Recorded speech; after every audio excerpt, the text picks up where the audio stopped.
de las veces en que se ha dado por muerto y sepultado definitivamente al marxismo. Y como ustedes pueden ver, como lo ejemplifica este mismo seminario, el pensamiento marxista sigue gozando de muy buena salud. Es cultivado, es desarrollado por la investigación y el trabajo de muchos investigadores a lo largo del mundo. Por una razón muy sencilla, porque el marxismo nos provee de las herramientas teóricas y conceptuales a través de las cuales podemos comprender en profundidad y de manera certera las causas de las grandes paradojas y contradicciones a las que nos enfrenta el mundo contemporáneo. Vivimos en una época en que tenemos una capacidad de producción como nunca antes había existido en la humanidad. Y sin embargo, la sociedad en que vivimos se muestra completamente incapaz de asegurarle a todos sus miembros condiciones de vida suficientemente dignas, confortables y seguras. Vivimos un mundo marcado por fuertes y abismales desigualdades sociales, absolutamente indecentes, injustificables, pero que además nos enfrenta hoy día al peligro de la extinción de la vida humana sobre el planeta a raíz de la presión que el modo de producción capitalista ejerce sobre la naturaleza, con esa sed insaciable de ganancias que lleva a depredar todas las condiciones medioambientales en las que funciona este sistema. Y una realidad política mundial conflictiva en que las grandes potencias cuentan hoy con armas de destrucción masiva capaces de terminar varias veces con la vida sobre el planeta. Esas son las grandes amenazas, los grandes problemas a los cuales tenemos que hacer frente de manera imperativa y urgente para salvaguardar la continuidad de la vida sobre el planeta. Rosa Luxemburgo en su momento dijo que el capitalismo nos enfrentaba a la alternativa de la barbarie o el socialismo. Hoy día esa disyuntiva es mucho más trágica y dramática aún. Es simplemente el socialismo o la muerte, o el suicidio colectivo de la humanidad. En Chile hemos vivido, como señalaba antes, en los últimos meses, una gran convulsión social. Años de frustraciones, de desencantos, de descontento acumulado hicieron explosión en octubre del año pasado y plantean de un modo dramático y urgente la necesidad de un cambio radical de sociedad. Necesitamos pasar de una sociedad basada en la lógica de la valorización del capital, insaciable, hacia una sociedad fundada en la valorización de la vida humana como criterio de racionalidad económica. La pandemia que hoy día afecta al planeta ha visibilizado las grandes contradicciones y problemas que se han querido mantener ocultas. La inmensa miseria que afecta la vida de millones de personas sobre el planeta, forzándolas a vivir, a sobrevivir en condiciones prácticamente inhumanas, a pesar de la enorme capacidad de producción que hoy día existe sobre el planeta. Todo esto que exige un cambio radical, que plantea grandes desafíos, es lo que nos ha hecho hacer de los problemas más directamente contingentes los ejes de la reflexión en el marco de este seminario. El cambio que necesitamos es enteramente posible, pero es además urgente, es imperativo. Salir de esta sociedad en que rige la ley del más fuerte para construir una sociedad solidaria, humana, en que todas las personas se sientan seguras y protegidas y reconocidas en sus derechos. El tema que nos convoca en esta oportunidad, el que va a ser abordado por nuestros panelistas, es el de la crisis que actualmente afecta al capitalismo a escala nacional y mundial, y que esta pandemia ha hecho particularmente agudo. Nos acompañan en esta oportunidad dos conocidos y renombrados investigadores, los profesores Marcelo Carcañolo, de la Universidad Federal Fluminense de Río de Janeiro, y el profesor Orlando Caputo, economista de la Universidad de Chile, de gran y reconocido prestigio a escala mundial. Cada uno de los expositores va a contar con un tiempo de aproximadamente 30 minutos para hacer su exposición, y a partir de ese momento le haremos llegar las preguntas que ustedes nos envíen a través del chat, todos aquellos que vayan siguiendo esta transmisión. Vamos a dejar, por lo tanto, en primer lugar, sin más preámbulo, al profesor Orlando Caputo. Voy a decir algo sobre su currículo. Como decía, él es economista formado en la Universidad de Chile, autor de numerosas obras de economía mundial, teoría de la dependencia, crisis capitalista, etc. Fue investigador del grupo de dependencia dirigido por Teotonio dos Santos en el Centro de Estudios Socioeconómicos de la Universidad de Chile, a fines de los años 60.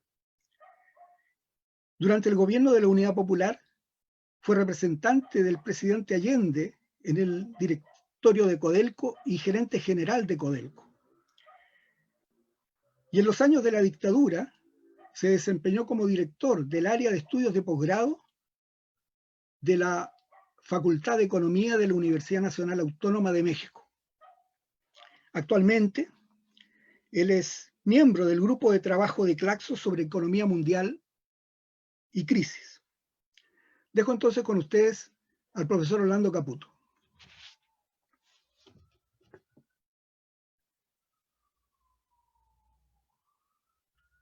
Orlando. Ahí sí. Muy buenas tardes a todos y a todas las compañeros y compañeras que están invitados, digamos, a esta reunión de primera del seminario. Y también un saludo especial a Jorge y a Marcelo.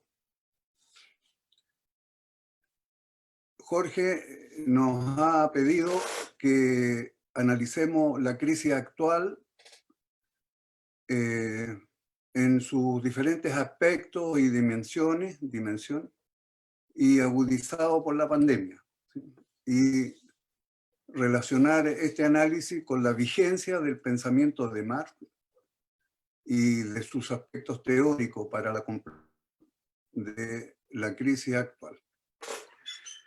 En ese sentido, yo he preparado, digamos, mi exposición y quisiera, incluso a propósito de las palabras iniciales que señalaba Jorge Gonzalorena, ¿sí? Romper el esquema que había preparado, y lo voy a retomar, y para leer, ¿sí?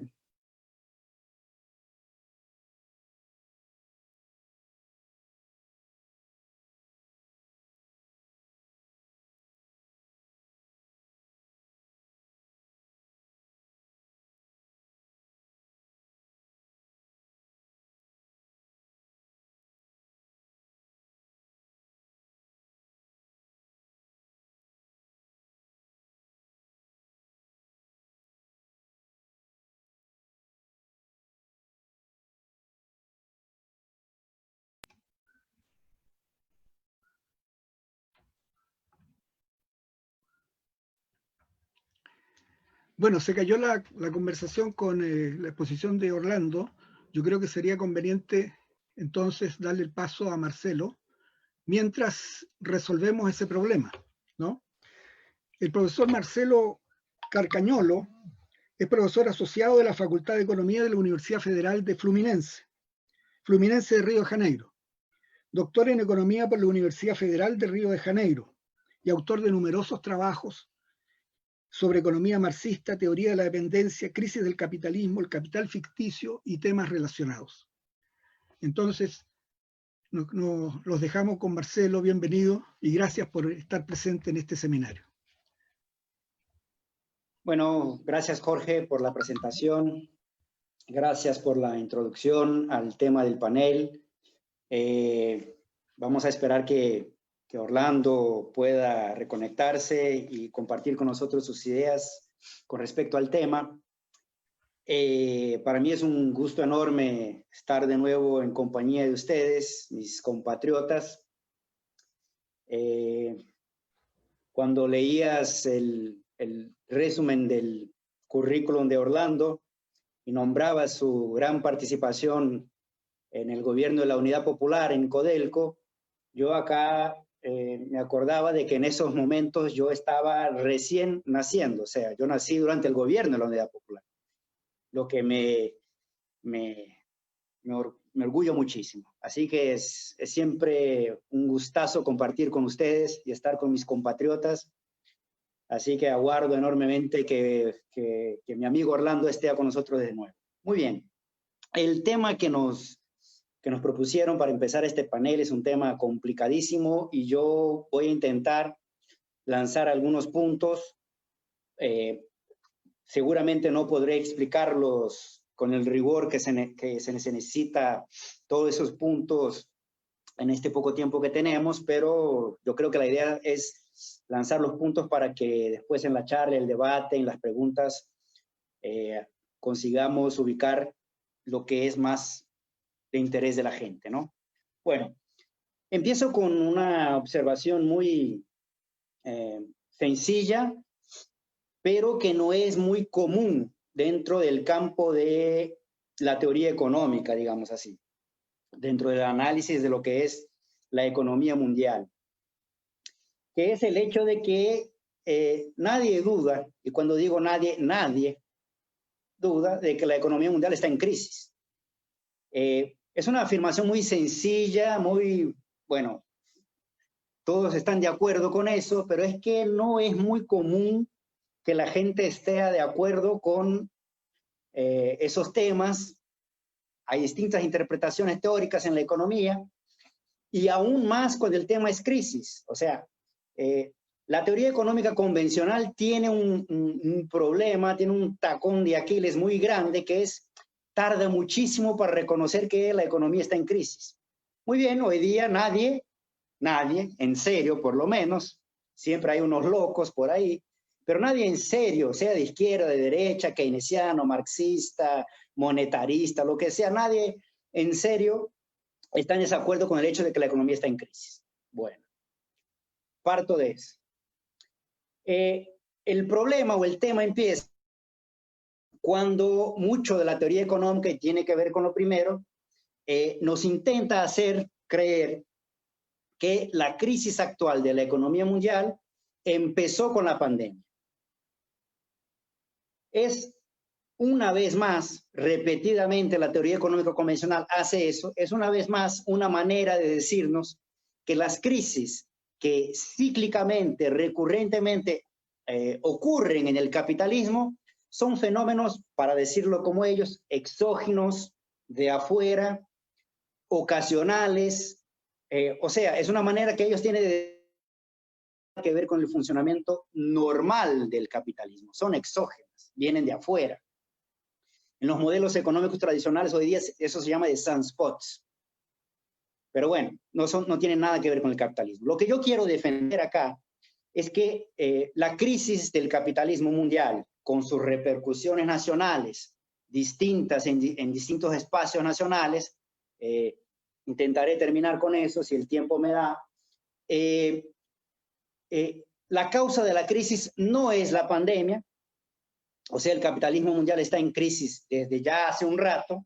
Voy a intentar explicar por qué y cuáles son las fases por las que pasó esa crisis estructural del capitalismo. Pero antes de empezar con eso, hay que marcar algo que es, yo estoy viendo en algunos espacios marxistas gente que exagera por el otro lado. O sea, el hecho de que la pandemia no sea la causa de la crisis no quiere decir que la pandemia sea irrelevante para la crisis. No, no, la pandemia es muy relevante para la crisis, y acá voy a decirlo muy corto, básicamente por dos aspectos. Hay otros, pero me quedaré en esos dos. El primero de ellos es que la pandemia seguramente profundiza la intensidad de la crisis estructural del capitalismo. No fuera la pandemia, la crisis estaría, pero seguramente no tendría la misma profundidad que tiene en estos días. La segunda cosa, y ahí llegaré, es que la pandemia puede ser entendida como lo que define una nueva forma de la crisis estructural del capitalismo en su tercera fase. O sea, la tercera fase de la crisis estructural del capitalismo se presenta para nosotros hoy día con una forma que tiene que ver con los efectos de la pandemia. Y acá son varios efectos, voy a nombrarlos rápidamente, después puedo tratarlos, pero uno de los cambios de la forma de la crisis tiene que ver con el hecho de que la pandemia aumentó demasiadamente lo que Marx llamaba en la sección 2 del tomo 2 del Capital, el tiempo de rotación del capital. Al capital le cuesta más tiempo hacer lo que siempre hizo, y por lo tanto, al aumentar el tiempo de rotación del capital, eso tiene el impacto de aumentar lo que allá Marx llamaba de tasa anual de plusvalía, y por lo tanto con sus reflejos en la tasa anual de ganancia. Para nombrar un efecto, hay otros efectos de la pandemia, pero me parece que es fundamental apuntar este. Pero bueno, si la pandemia no es la causa de la crisis, aunque la profundice, aunque cambie su forma, ¿desde cuándo viene y por qué viene? Muy bien, mi hipótesis, y acá sí hay debates incluso dentro del marxismo sobre eso, pero mi hipótesis es que esa crisis estructural viene desde el 2007. Y acá ya es bueno que deje muy claro lo que yo entiendo por crisis estructural. Lo que yo entiendo por crisis estructural no tiene nada que ver con una crisis terminal, la derrocada del capitalismo, la última crisis, y ahí se acaba el capitalismo o algo que se parezca con eso. No, no. Lo que yo entiendo como crisis estructural es una crisis porque, bueno, la última gran crisis estructural del capitalismo fue al final de los 60 del siglo pasado, empiezo de los 70, pero desde ahí hasta ahora no es que no ocurran otras crisis en el capitalismo. Hay ciclos, hay miniciclos de ahí hasta ahora. Pero es que esas crisis, desde el final de los 60 del siglo pasado hasta ahora, no son crisis ni tan profundas, y eso es lo que caracteriza lo que yo entiendo por crisis estructural, colocan en jaque, ese es el punto, la lógica histórica específica de valorización del capital de este momento. O sea, para decirlo de otra forma, yo considero que la crisis estructural del capitalismo viene desde el 2007 porque está en jaque la forma específica como el capital se valoriza desde los años 70 del siglo pasado. O sea, para decirlo de otra forma, lo que yo considero es que esta crisis estructural tiene que ver con una crisis que es la crisis del capitalismo contemporáneo. ¿Y qué es el capitalismo contemporáneo? El capitalismo contemporáneo es la forma histórica como el capitalismo logró reconstruirse históricamente desde su última gran crisis estructural, que fue justamente al final de los años 60 del siglo pasado.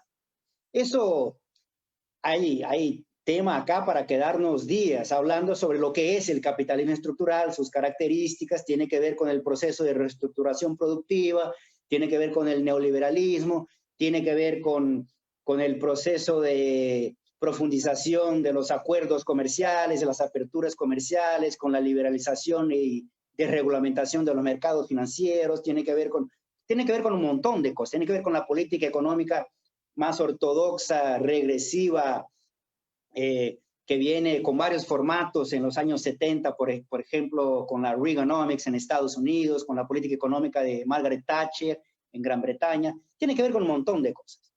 Pero yo me voy a fijar en dos que me interesan para explicar la crisis actual.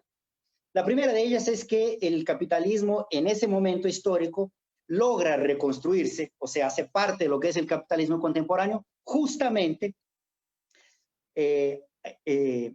disminuyendo brutalmente eso se profundiza en los 80, en los 90, el tiempo de rotación del capital. Y al disminuir el tiempo de rotación del capital, contribuye para incrementar las tasas de ganancia promedio. Eso hace parte del capitalismo contemporáneo, así, con las otras características también, logró el capitalismo recuperarse en el proceso de acumulación desde su última gran crisis estructural. La otra característica que me gustaría apuntar es el hecho de que el capitalismo desde ese momento pasó a valorizarse con una lógica ficticia de valorización. O sea, el papel creciente del capital ficticio como la lógica característica de valorización y el proceso de acumulación de capital de lo que es el capitalismo contemporáneo. Ojo, acá hay una diferencia muy importante entre un pensamiento un poco más keynesiano, si ustedes quieren, a la izquierda, con algún tinte marxista, de lo que proponía Marx. Yo no estoy diciendo que es un problema de que el sector financiero se expandió, dominó el capitalismo y desde ahí el sector productivo del capital está aplastado por el sector financiero. Eso es más Keynes que Marx. Lo que yo estoy acá proponiendo es que esté a donde esté el capital, en el sector financiero, por supuesto, pero en el sector productivo, en el sector primario, en el sector secundario, en el sector terciario, en la producción de servicios, lo que sea, lo que caracteriza el capitalismo o el capital, esté a donde esté el capitalismo contemporáneo, es la lógica de valorización ficticia. Acá voy a tener que decirlo corto, que es el capital ficticio o la valorización ficticia del capital para Marx, pero si ustedes quieren podemos profundizarlo después. Para decirlo de una manera sencilla, lo que caracteriza el capital ficticio desde Marx es el hecho de que, bueno, primero que el capital ficticio no es algo que no exista, no es una ficción en el sentido de que no existe, porque si no existiera, bueno, ¿para qué hablar de algo que no existe? O sea, el capital ficticio es real, eso es lo primero. Pero ¿qué tipo de realidad contiene el capital ficticio, la lógica ficticia de valorización del capital? Muy bien, de la manera más tradicional como entendemos al capital, o sea, un capital que preexiste, un monto en valor, en la forma de dinero, con la cual se compra medios de producción, fuerza de trabajo, entra en el proceso productivo, transforma el valor de uso, se valoriza, transforma la mercancía M en una mercancía M' distinta, va al mercado, si tiene suerte realiza esa valorización en la forma de prima y se acumula con las leyes de reproducción ampliada, o sea, esa forma tradicional como entendemos el capital preexiste, produce, se valoriza y por lo tanto se va a apropiar en la forma de ganancia, bueno, después interés, ganancia comercial, las distintas formas de apropiación de la plusvalía como Marx nos contaba en el tomo 3 del Capital. Pero bien, lo que el capital ficticio hace es cambiar esa lógica. O sea, para decirlo de una manera sencilla, el capital ficticio no preexiste. Lo que preexiste es una expectativa de que en el futuro ese capital pueda producir un excedente, una plusvalía que se puede después repartir en distintas formas. Y la expectativa de que en el futuro ese capital pueda producir eso hace con que en el presente ese capital pueda ser, entre comillas, vendido. O sea, perciban que lo que está ocurriendo acá con la lógica ficticia de valorización del capital es que lo que preexiste no es el capital por sí mismo. Lo que preexiste es una expectativa de apropiación futura, que podría o no ocurrir en el futuro. Pero cuando el mercado, los capitales creen que de hecho eso iba a ocurrir en el futuro, hoy día el propietario de la idea, si ustedes quieren, puede rellenar un papelito diciendo hoy, estoy vendiendo hoy los derechos de participación sobre la apropiación futura de la plusvalía que se va a crear. Eso se vende en el mercado y al ser vendido en el mercado, eso constituye un capital que puede, es una posibilidad, si va o no es una otra discusión, producir plusvalía y hacer con que aquello que se creía iba a ocurrir, de hecho ocurra. Entonces perciban que se cambia la lógica. La lógica ahora es, la expectativa de apropiación futura permite la construcción hoy de un capital que se construyó con base en una expectativa, o sea, una ficción, y ese es el capital ficticio. Entonces perciban que eso no se restringe a la esfera financiera.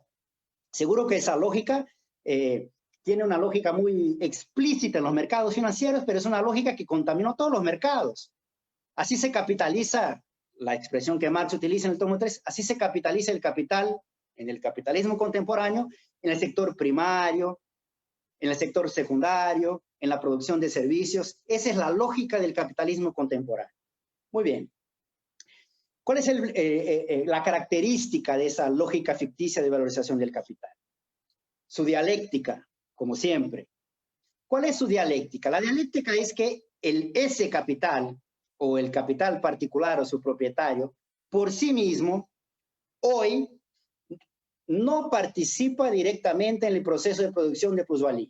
O sea, la creación del capital ficticio, la capitalización, es pura y simplemente una anticipación en el presente de algo que podría ocurrir en el futuro. Puede ser que ocurra. Puede ser que ocurra en una magnitud, en un monto de valor incluso superior a lo que se creía. Pero puede ser que no ocurra. Muy bien. Por lo tanto, lo que se está haciendo hoy es vender derechos de apropiación futura sobre un valor que aún no fue producido. Por lo tanto, se está ampliando la cuotización de participación sobre la plusvalía que aún no fue producida.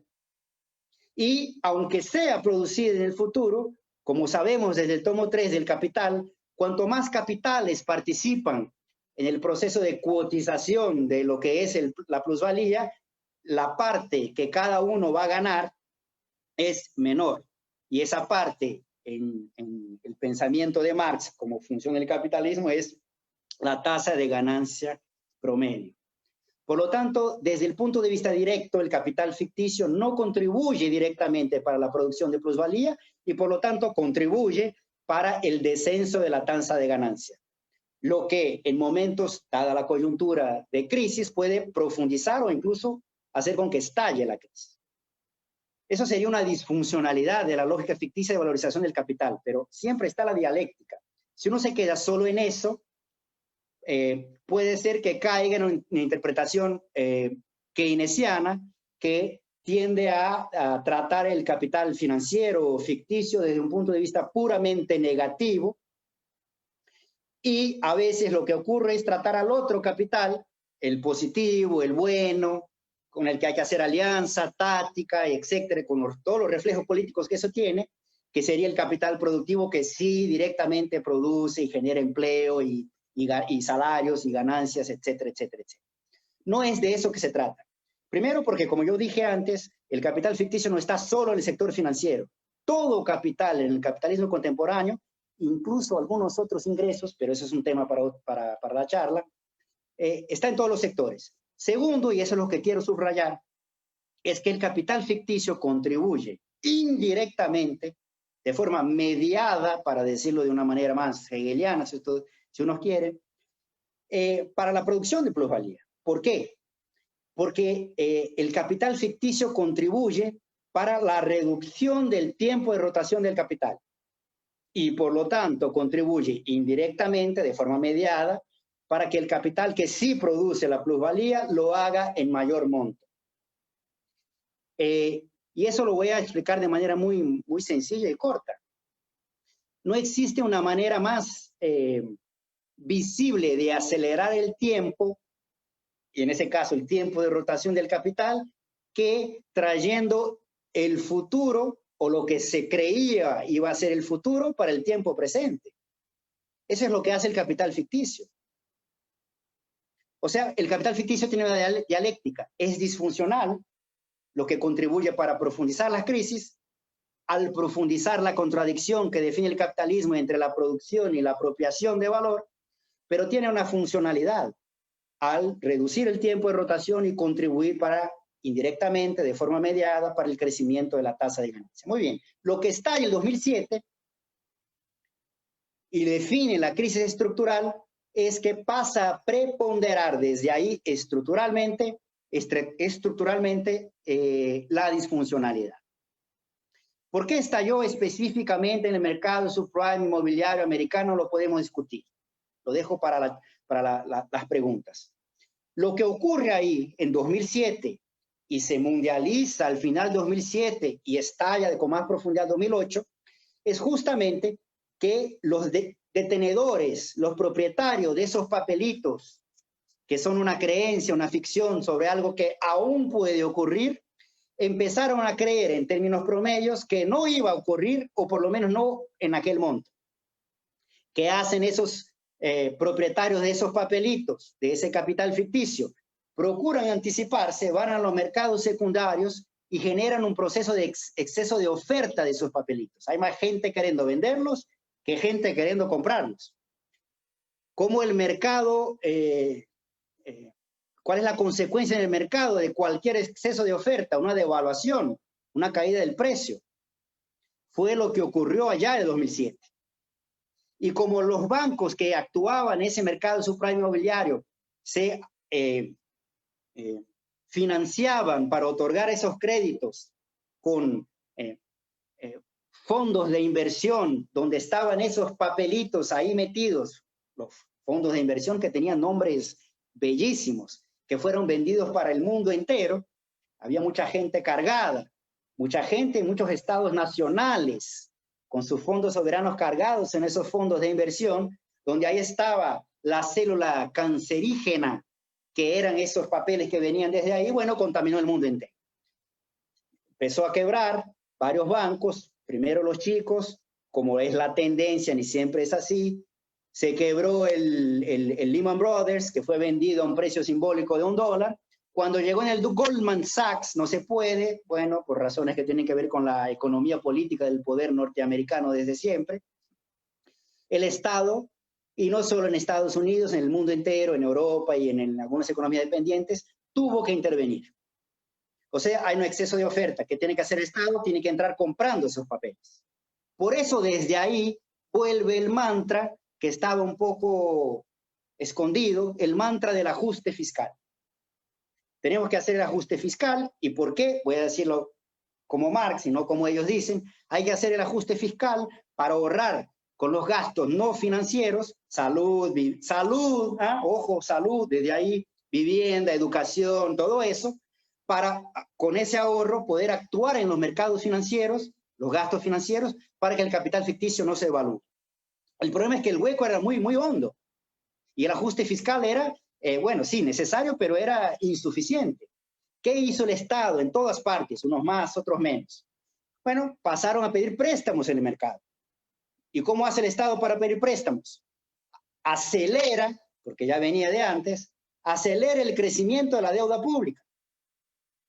Se vende más deuda pública, con esos recursos se financia la actuación del Estado para que ese capital ficticio superacumulado no se devalúe.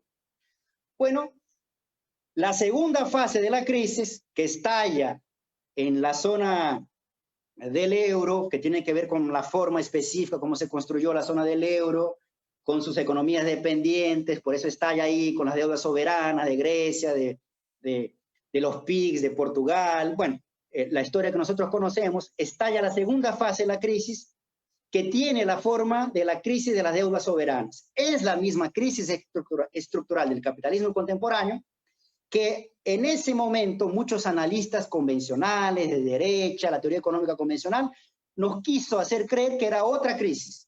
Aquella de 2007-2008 ya estaba solucionada, y el problema ahora, en ese momento, 2010-2011, era el de siempre, que el Estado gasta demasiado, es perdulario, bueno, todo el discurso que nosotros conocemos. Pero no, el tema es que era la misma crisis que cambió de forma por la manera como el Estado actuó para intentar ganar tiempo del estallido de la crisis estructural 2007-2008. Muy bien, ¿qué ocurre desde ahí? Desde la segunda fase. El Estado siguió ganando tiempo. El problema no se, comillas, solucionó. Por el contrario, aumentó de tamaño, O sea, para decirlo corto, porque el tiempo se va a terminar en un rato, se aumentó aún más la producción de capital ficticio desde ahí. Hay problemas de estimación, bueno, después si ustedes quieren podemos mencionar cuáles son los problemas. Pero el volumen de capital ficticio creció desde ahí y la economía mundial se quedó relativamente estagnada. O sea, si el problema principal era que había muchos derechos de apropiación sobre un valor que no había sido producido, este problema no solo no se resolvió, como aumentó. Y además de eso, o sea, un otro componente, el crecimiento de la deuda pública que viene desde se aceleró desde la segunda fase de la crisis. ¿Qué quiero decir con eso? Que la tercera fase de la crisis estructural del capitalismo, todo el mundo sabía que ya venía. Bueno, hubo apuestas. Uno creía que iba a ser por un estallido de la burbuja inmobiliaria en China. Hubo varias apuestas. Recuérdense, al principio de este año se apostaba también que venía por el tema del mercado futuro del petróleo. Hubo problemas al principio del año, con el precio del petróleo se vino abajo y bueno, de ahí ya se decía que venía una...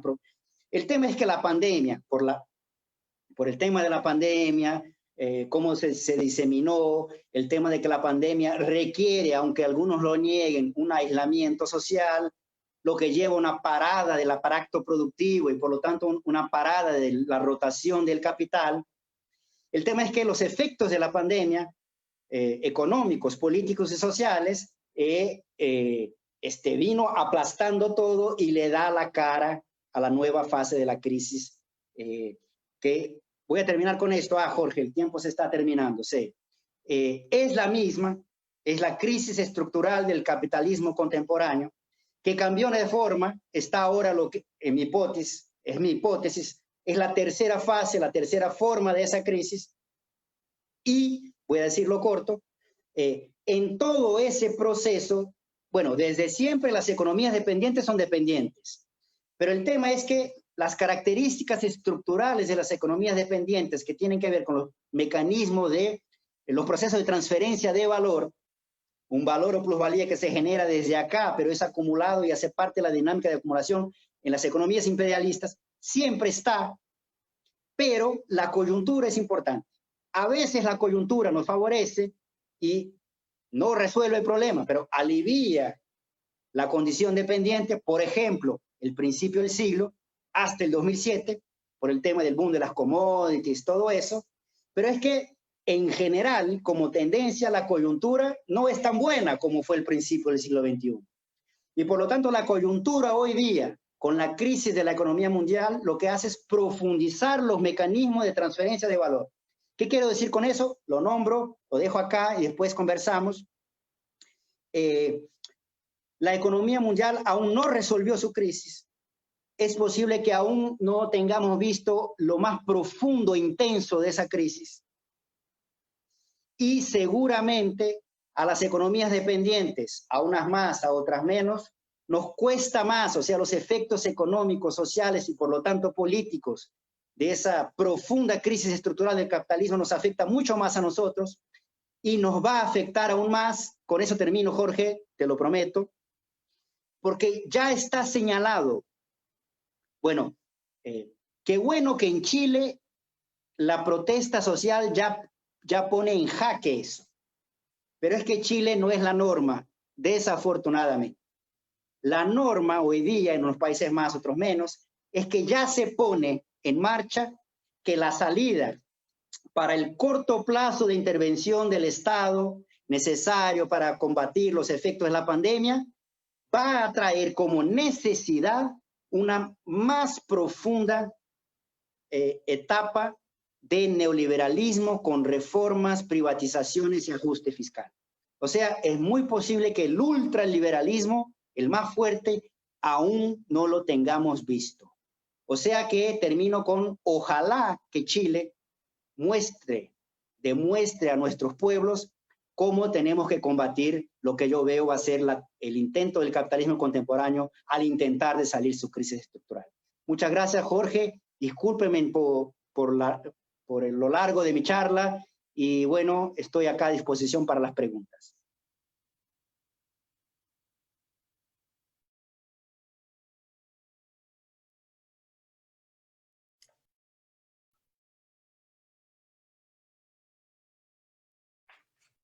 Aló. Aló. Gracias, Marcelo, por tu intervención muy interesante, muy inspiradora, de reflexiones sobre la crisis que estamos viviendo en este momento. Afortunadamente, Orlando ha logrado resolver sus problemas de conexión y entonces le cedemos a él de inmediato la palabra. Sí. Orlando. Bueno, los problemas de la tecnología, ¿no? Posiblemente aquí en este lugar pequeño de Chile, el Quisco, en fin, el Internet no está bien en el último tiempo y quizás por las comunicaciones también tan intensas que la pandemia ha generado, digamos, en todas las familias, en fin, ¿no? Entonces, bueno, tuve ese problema. Bueno, Jorge nos pedía, digamos, relacionar la situación actual de la economía mundial y sus problemas con Marx, ¿sí? Y con la producción teórica. Jorge decía que Marx tiene una gran vigencia, ¿sí?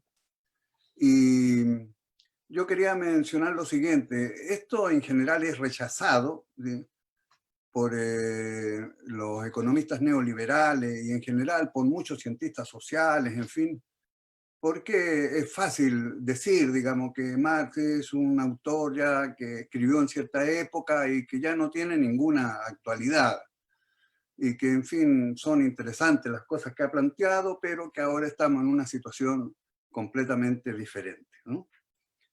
Pero son estos mismos neoliberales que han aceptado los planteamientos de Adam Smith, ¿sí? Friedman señala que el padre de la economía moderna es Adam Smith, ¿sí? Y también, o sea, y Friedman y los neoliberales y los Chicago Boys en Chile, en fin, ¿no? Siempre hacen alguna referencia de las que le conviene de Adam Smith, ¿sí? Pero el neoliberalismo es mucho más neoliberalismo que liberal, ¿sí? Y rechazan entonces lo demás. Pero sucede que Adam Smith escribió su obra en 1776 y Marx en 1867. El libro de Smith cumplía hace un tiempo 250 años y el de Marx 151. Sí. Entonces, bueno, ¿por qué se rechaza? Digamos, fundamentalmente porque Marx es el único economista en realidad y el único científico social de esa época, ¿sí?, que hace una crítica profunda del capitalismo, ¿sí? Pero tan profunda que, bueno, es como una obligación de la burguesía y de los medios de comunicación que protegen y que favorecen la existencia y el desarrollo del capitalismo, en fin, ocultar la obra de Marx, ¿sí? Y nuestro seminario tiene por tarea fundamental ver, digamos, la producción teórica de Marx, asimilándola, ¿sí?, y en forma creativa, ¿sí?, y para confrontar con las situaciones actuales, ¿sí? Por eso también decía, antes que se cortara, que iba a cambiar mi esquema un poco a propósito de lo que sugería Gonzalo Lorena, ¿sí?, y leer una cosa así pequeña del manifiesto.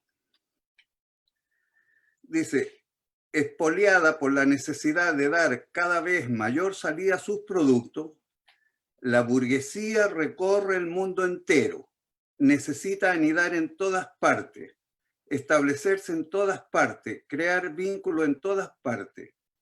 Mediante la explotación del mercado mundial, y yo agrego, y de la economía mundial, la burguesía ha dado un carácter cosmopolita a la producción y al consumo de todos los países. Salto un poco, las antiguas industrias nacionales han sido destruidas y están destruyéndose continuamente. Son suplantadas por nuevas industrias cuya introducción se convierte en cuestión vital para todas las naciones. Ya no se emplean materias primas indígenas, sino materias primas venidas de las más lejanas regiones del mundo y cuyos productos no solo se consumen en el propio país, sino en todas las partes del globo. Y a propósito de eso, también, o sea, en algún momento el capitalismo ha establecido una explotación abierta, descarada, directa y brutal. ¿Sí? Sigue, la burguesía ha despojado de su aureola a todas las profesiones que hasta entonces se tenían por venerables y dignas de piadoso respeto. Al médico, al jurisconsulto, al sacerdote, al poeta, al hombre de ciencia, los ha convertido en sus servidores asalariados. Claro, son trabajadores en general, uno podría discutir el carácter de asalariado, pero en general lo son también. Y otro texto, otra parte del manifiesto dice, en su lugar se estableció la libre concurrencia como una constitución social y política adecuada a ella y con la dominación económica y política de la clase burguesa. Ante nuestros ojos se está produciendo un movimiento análogo.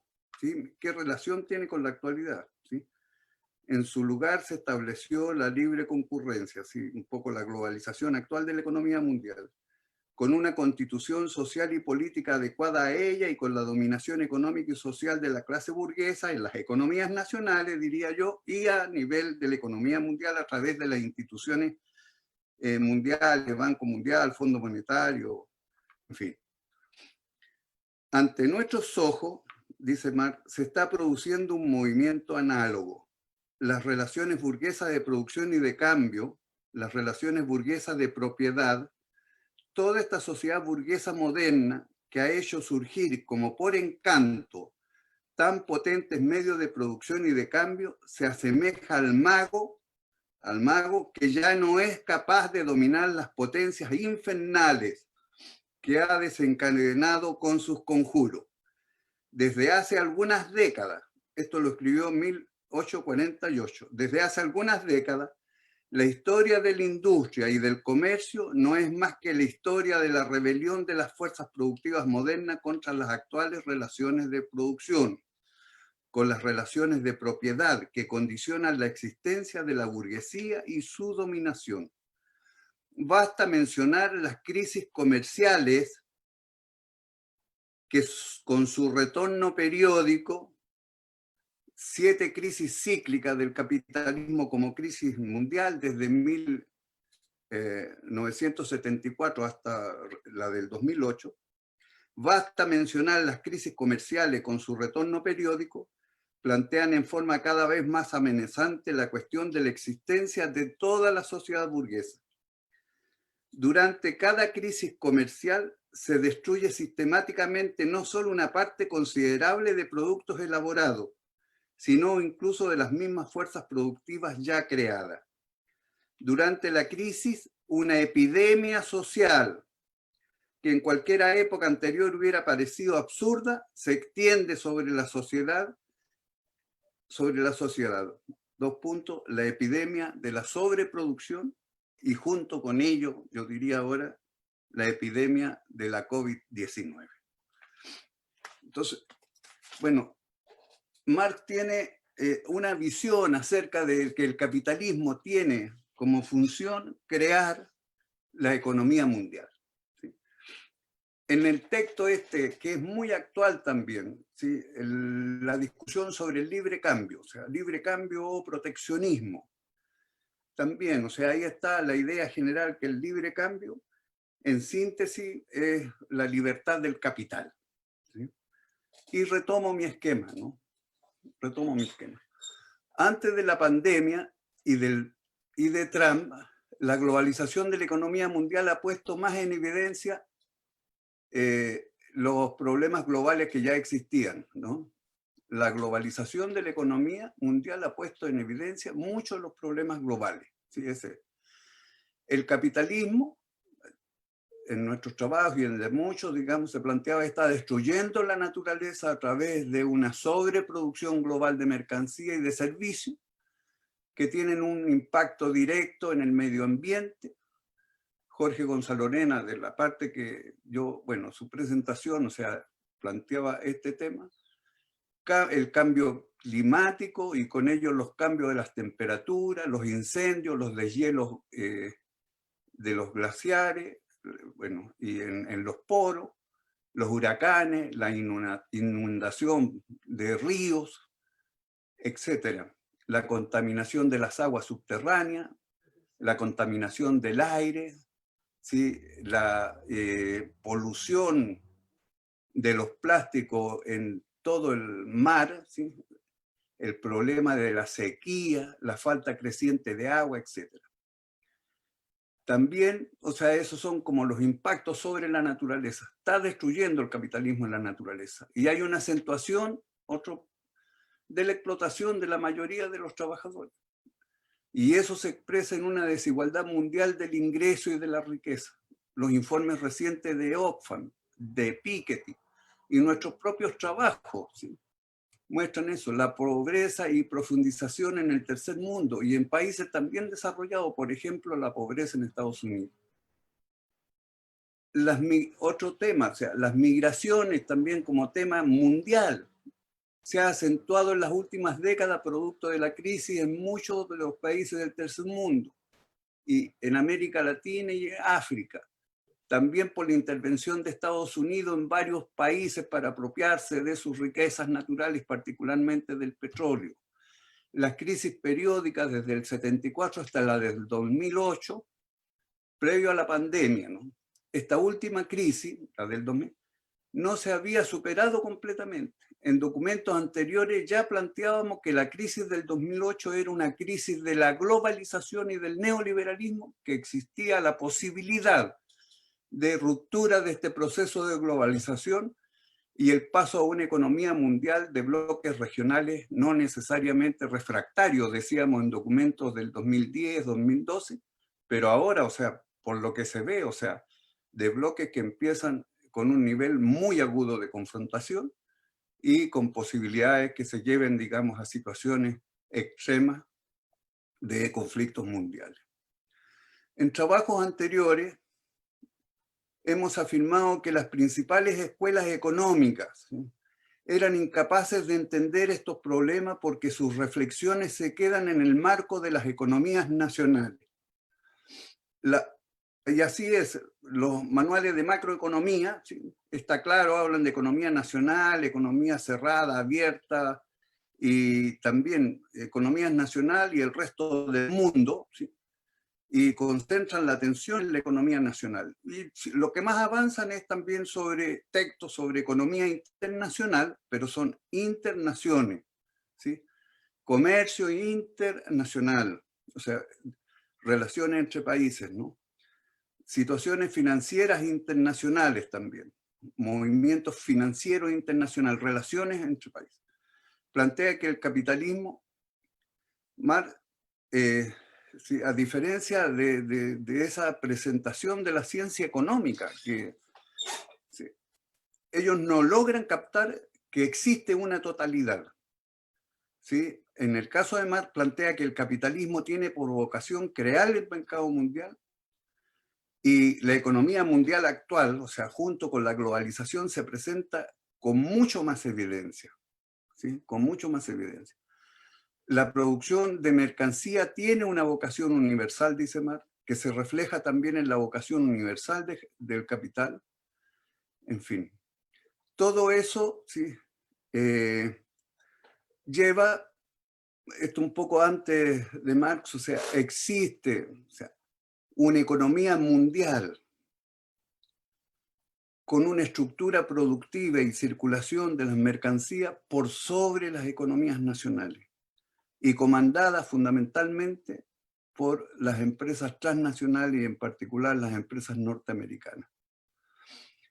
Entonces, ¿qué es lo que pasa, digamos, después de la crisis del 2008? En fin, la crisis no se supera, viene Trump, triunfa en Estados Unidos y su propuesta de Estados Unidos primero no considera, o sea, el nivel de ignorancia de Trump y de su soberbia y de sus asesores, pero más de él, o sea, es tan evidente que no consideran ellos que existe una economía mundial con una estructura productiva, como lo he señalado, y que además son las empresas transnacionales las que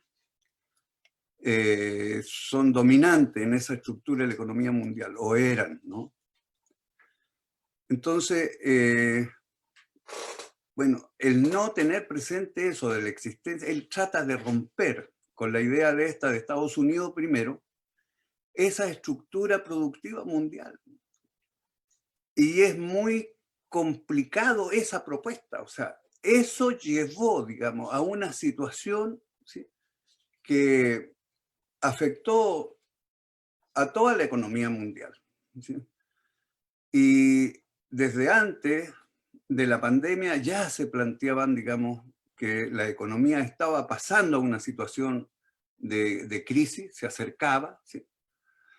Porque la economía mundial, y yo creo que la mayoría, si reflexionamos, digamos, se va a entender que esta economía mundial, ¿sí?, está estructurada sobre la base de economías nacionales, está claro eso, de economías nacionales, y hay comercio internacional, y así, pero hay una totalidad superior que es la economía mundial. Y hay economías nacionales, pero las economías nacionales en esa economía mundial, ¿sí?, desarrolla una desproporcionalidad muy grande de sus sectores económicos, ¿sí? En el caso de Chile, o sea, una gran producción de cobre, ¿sí?, que no tiene ninguna relación tan fuerte con la economía nacional, ¿sí? Y Chile sería incapaz de consumir todo ese cobre, como Argentina incapaz de consumir todo el maíz o la soja. Y en el caso de Brasil, o sea, consumir todo el café. O sea, están creadas las economías nacionales sobre la base de una destructuración de las economías nacionales que solo pueden lograr la proporcionalidad, ¿sí?, de los sectores y ramas solo a nivel mundial, y que la economía funcione relativamente bien. Y en las crisis se rompe, ¿sí? En las crisis se rompe esa relación, digamos, y subsiste un poco el problema de la desproporcionalidad con los problemas que se generan, pero las crisis logran con el tiempo generar, digamos, de nuevo un ajuste entre desproporcionalidad nacional y proporcionalidad a nivel mundial, ¿no? Ahora, con la globalización es fácil demostrar, y así está, que Estados Unidos fue el país más beneficiado con la globalización, ¿sí? Las empresas de Estados Unidos, sí, eran las más beneficiadas. Y con la globalización y el neoliberalismo, las empresas a nivel mundial tuvieron un incremento muy grande de las ganancias, ¿sí?, que incluso ahí está la fuerza un poco de la producción y de la relación capital-trabajo, ¿sí? Ganancias muy elevadas que al mismo tiempo se correspondían, digamos, a una disminución de la masa y sueldos y salarios a nivel mundial y en Estados Unidos. Y es cierto que las empresas norteamericanas fueron las más beneficiadas con su expansión a nivel mundial y generaron también en Estados Unidos grandes problemas sociales, con disminución de actividades económicas. Y, por ejemplo, los salarios reales no aumentaron en Estados Unidos o permanecieron por debajo de niveles de hace 30 años. Y hubo un proceso de desindustrialización, aunque incluso antes de Trump ya había una recuperación de ciertos sectores económicos. Pero entonces, con la propuesta de Trump, la verdad es que muchas investigaciones han demostrado que las más afectadas son las empresas de Estados Unidos, con la ruptura que ha pretendido Trump, ¿no? Y particularmente las empresas automotrices. O sea, casi periódicamente, semana a semana, aparecen información acerca de cómo las principales empresas, no solo norteamericanas, sino del mundo, de la industria automotriz, está con serios problemas y tienen que ser apoyados, digamos, por los estados. Todo se agrava cuando Trump, además de esta idea de Estados Unidos, primero empieza también a aumentar los aranceles e inicia una guerra comercial, porque primero era traer a las economías, a las empresas desde el exterior y que generaran producción y niveles de actividad internamente. Después inicia una guerra comercial, ¿sí? Aumentando los aranceles, y después, bueno, se crea toda una situación también más o menos progresiva que va hasta las guerras de niveles tecnológicos. Y el nivel de incertidumbre que ha generado al capital en Estados Unidos y en el mundo es tremendo. En Estados Unidos, previo a la pandemia, ¿sí? Las ganancias de la industria manufacturera habían bajado muchísimo. Y eso se reflejaba también, aunque posteriormente, en una disminución muy fuerte de las inversiones en Estados Unidos. Proceso que se estaba dando generalmente en todos los países, ¿sí? Estados Unidos, bueno, y ya se veían, digamos, con tasas negativas de las inversiones, ¿no? Yo estoy siguiendo mi esquema.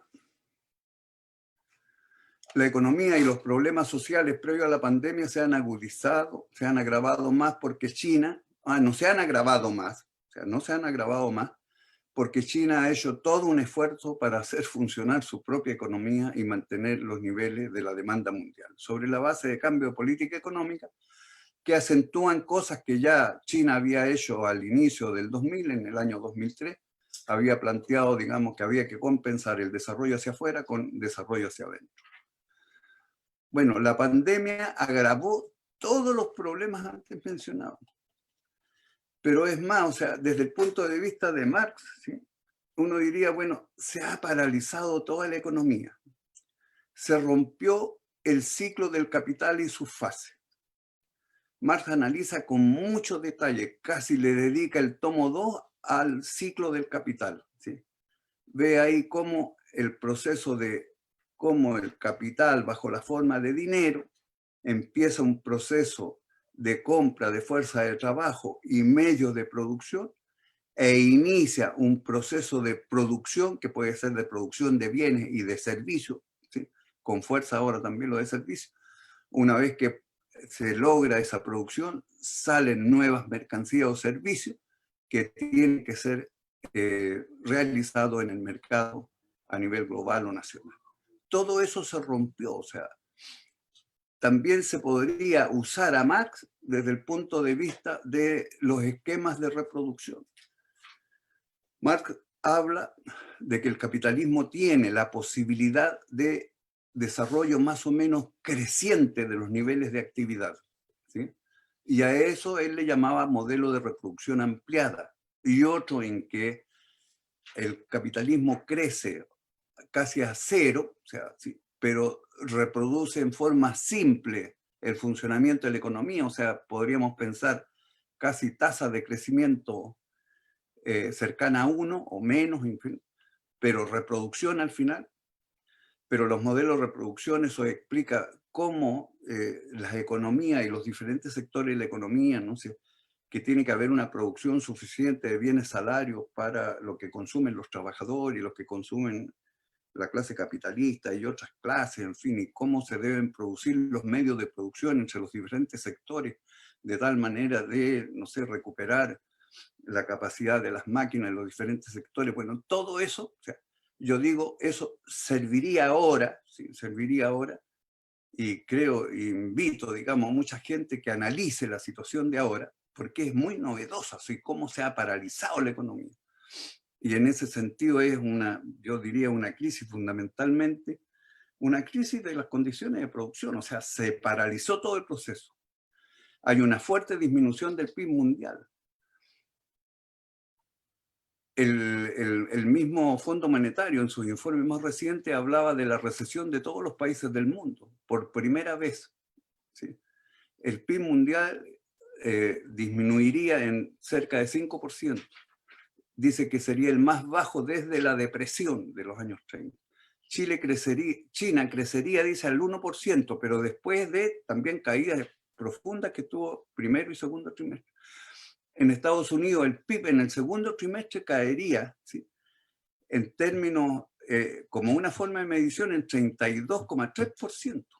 Es medir el trimestre, segundo trimestre comparado con el primer trimestre, ¿sí?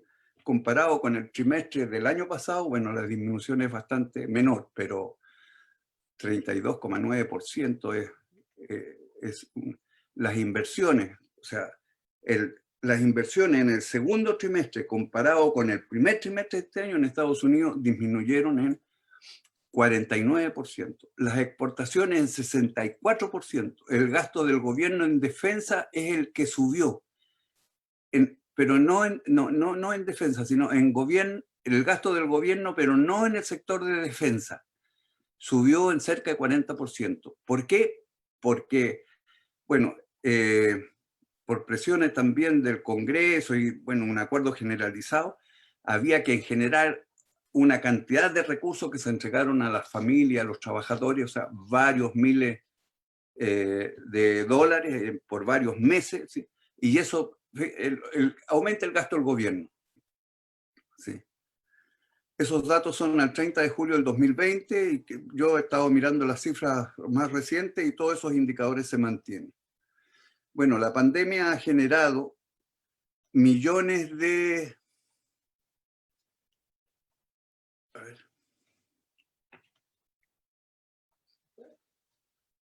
No, a ver. Un momentito, un momentito. Bueno.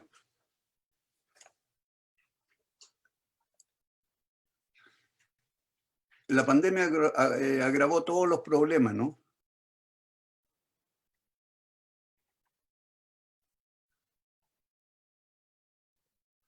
Bueno, la pandemia agravó todos los problemas antes mencionados.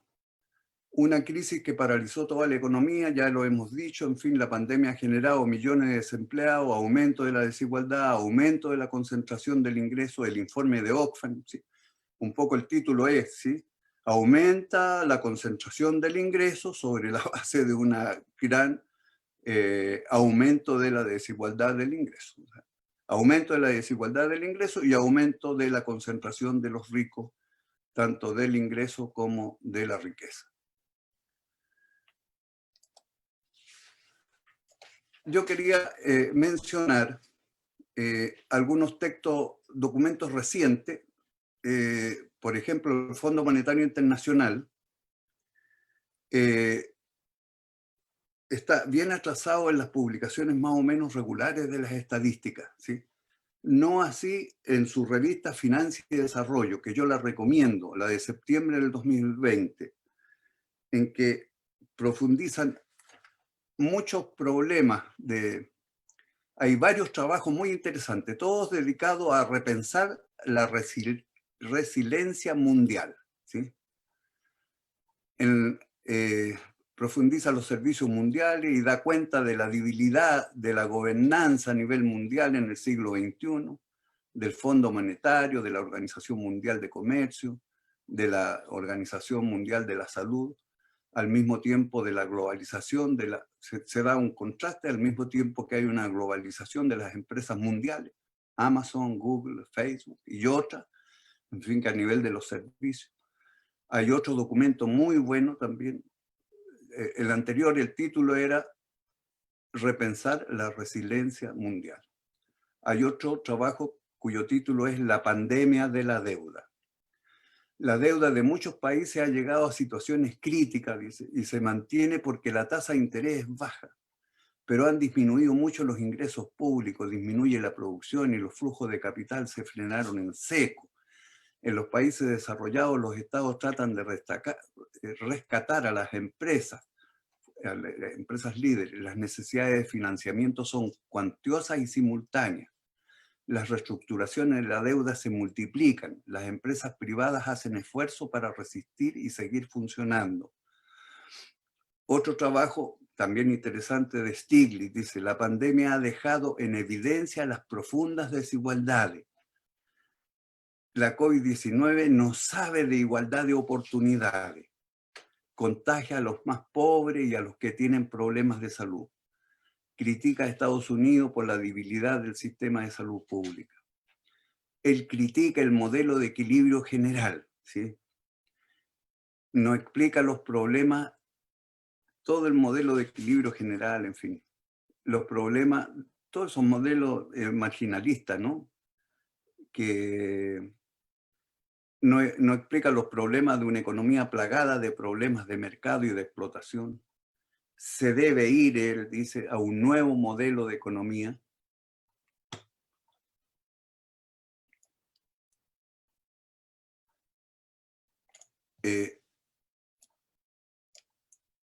Jorge, ¿hay problemas? Lo de Stiglitz estaba mencionando. Y está el documento del Papa Francisco. ¿Se está escuchando?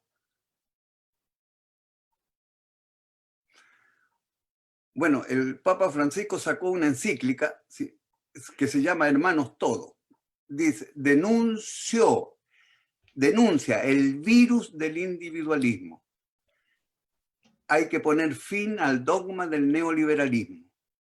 Es más difícil derrotar el virus del neoliberalismo. Fíjate que la pandemia incluso. Él plantea hacia una nueva sociedad solidaria y fraterna. Se trata de hacerlo con hechos y no solo con palabras. Después de eso, yo estaba para analizar con más detalle la economía mundial en Marx, ¿sí?, para hablar también de cómo Marx planteaba, digamos, en su programa de investigación, el hecho de tener varios libros. El tercero era sobre el capitalismo funcionando bajo la forma de Estado. El libro siguiente, cuarto, era las relaciones económicas internacionales, como algo muy diferente al quinto libro, que era Economía Mundial y Crisis, ¿no?, en que analiza con mucha... el esquema ese, de alguna manera, sin haberlo logrado su desarrollo, está presente en una perspectiva general en muchas de sus obras, ¿no?, a partir del mismo manifiesto y del discurso del libre cambio. O sea, una concepción teórica que se da cuenta que el capitalismo va, y después hay una reflexión teórica, digamos, que plantea ya en el Capital cómo la vocación de la mercancía y del capital tienen como tarea fundamental, o sea, crear la economía mundial capitalista, ¿sí? Por ejemplo, recordando el capítulo sobre dinero mundial, él ya habla, digamos, de que el equivalente general, ¿sí?, va a ser tal equivalente general cuando se transforme en dinero mundial. Yo ahí dejaría mi presentación para quizá señalando que uno, en función de lo que se está dando ahora, es cierto, hay una debilidad de la clase obrera, de sus organizaciones, ¿no?, pero hay muchos fenómenos también que pueden crearse y desarrollarse, y como una nieve, un bolo de nieve que baja desde la montaña puede agarrar fuerza y ampliarse, ¿sí?, y así el movimiento social de la clase obrera y de los trabajadores y de todas las organizaciones sociales, en fin, de todos los problemas actuales que se han planteado, podría dar paso, digamos, a una lucha que finalmente plantee, digamos, la necesidad de una nueva sociedad de carácter planetario también, con realizaciones nacionales, que se plantee, digamos, una sociedad cada vez más socializada, ¿sí?, tomando mucho de las formulaciones históricas y también de las reflexiones más recientes, incluso la de Stiglitz y la del Papa. Con eso termino, Jorge. Gracias, Orlando, por tu presentación. La verdad es que nos han llegado varias preguntas que se refieren en general a los siguientes tópicos. La relación entre capital ficticio y la teoría del fin del trabajo. El papel de China en el marco de esta crisis, ¿no es cierto?, en que la presencia del capital ficticio parece ser preponderante. Capital ficticio y China. Capital ficticio China, capital ficticio fin del trabajo, perspectivas políticas a partir de esta crisis, relación entre la crisis energética, ¿no es cierto?, y el posible estallido de las burbujas. Antes de dar paso a esas preguntas, yo quería hacer una pequeña reflexión en torno a algunos puntos que pueden relacionarse. Todo indica, ¿no es cierto?, que la variable explicativa fundamental de las crisis capitalistas es la baja tasa de ganancia. La caída de la tasa de ganancia inhibe el proceso de expansión de la inversión productiva y, en consecuencia, ¿no es cierto?, estos capitales quedan, como alguien dijo en alguna oportunidad, en barbecho, ¿no? Y lo característico de ahora parece ser que precisamente estos capitales, ¿no es cierto?, que se desplazan hacia la esfera financiera, ¿no es cierto?, han adquirido un sobredimensionamiento inédito en la historia del capitalismo. Ahora, si comparamos la crisis actual con la última gran crisis del capitalismo, estoy pensando en la crisis de hace un siglo atrás, ¿no es cierto?, que se saldó en una disputa por la hegemonía, nada menos que con 2 guerras mundiales, ¿no?, y con un enorme costo en materia de pérdidas materiales y de vidas humanas. Si comparamos esa crisis del capitalismo con la que estamos viviendo ahora, de un capitalismo globalizado en que hay una relocalización de las plantas de producción en función precisamente de la rentabilidad relativa, ¿no es cierto?, de los procesos productivos en distintos lugares del mundo, más esta expansión enorme, ¿no es cierto?, del capital ficticio, la pregunta es, ¿no estamos llegando a un callejón sin salida en el marco del capitalismo, como nunca antes lo hemos vivido en la historia contemporánea, en la historia de este sistema de producción, ¿no? A un callejón sin salida, porque en definitiva la crisis de los años 70 de algún modo pudo ser paliada, ¿no es cierto?, con las oportunidades de expansión que genera la caída de los socialismos reales, la apertura de China, ¿no es cierto?, la apertura de los países de Europa del Este. Pero en este momento, ¿no es cierto?, no parece haber lugares hacia los cuales este capital pueda, ¿no es cierto?, desplazarse, ¿no? Y simplemente lo que hay es o la perspectiva aún más terrible, ¿no es cierto?, de una profundización del neoliberalismo, lo cual significa precarización aún mayor del empleo, de los salarios, marginación creciente de la población. Alguien dijo por ahí, en el capitalismo sobra gente, sobra cada vez más gente, ¿verdad? Anwar Shaikh, que tiene que ver con esta, además, revolución digital, ¿no es cierto?, automatización de los procesos productivos, ¿no?, que algunos incluso se lo plantean como una gran preocupación, reeditando un poco el razonamiento bastante primitivo, ¿no es cierto?, de principios de la maquinización, ¿no es cierto?, del ludismo, es decir, como si el problema fuesen las máquinas o la automatización, en este caso los procesos productivos, y no el sistema social, que impide que las ganancias en productividad, las grandes capacidades productivas sean efectivamente aprovechadas por el conjunto de la humanidad, ¿no?, y queden subordinadas a la lógica de valorización del capital. Entonces, todo esto hace pensar que estamos realmente en el marco del capitalismo en un callejón sin salida. Si a esto se le añaden, ¿no es cierto?, la catástrofe ambiental que se desarrolla ante nuestros propios ojos, la creciente tensión política en virtud de del retrotraimiento hacia los nacionalismos de las grandes potencias, ¿no es cierto?, con el riesgo inminente de una confrontación militar, esta vez con capacidades destructivas nunca vistas en el pasado. Entonces, el desafío de imperativa y urgentemente luchar por cambiar de raíz la sociedad en que vivimos, se hace cada vez más patente, ¿no? Eso quería señalar o agregar a las preguntas que hemos recibido. Le doy la palabra a Marcelo. Bueno, gracias, Jorge. Bueno, hay muchos temas. Tenemos poco tiempo. Voy a intentar hacerlo de manera rápida, sí, pero abarcando todo. Lo primero, con el tema de cómo reflexionar desde mi punto de vista, comparando con las tesis del adiós al trabajo o el tema de que el capitalismo tiene la contradicción de, siendo lo que es disminuir relativamente, no en términos absolutos, la participación de la fuerza de trabajo, del trabajo en el proceso productivo. Bueno, aquí hay dos cosas que me parecen que son fundamentales, no solo por la pregunta, pero por el tema todo del seminario. La primera es que algunas, no todas, pero gran parte de las investigaciones que parten desde el punto de vista del adiós al trabajo, para decirlo de alguna manera, critican a un Marx que no existe.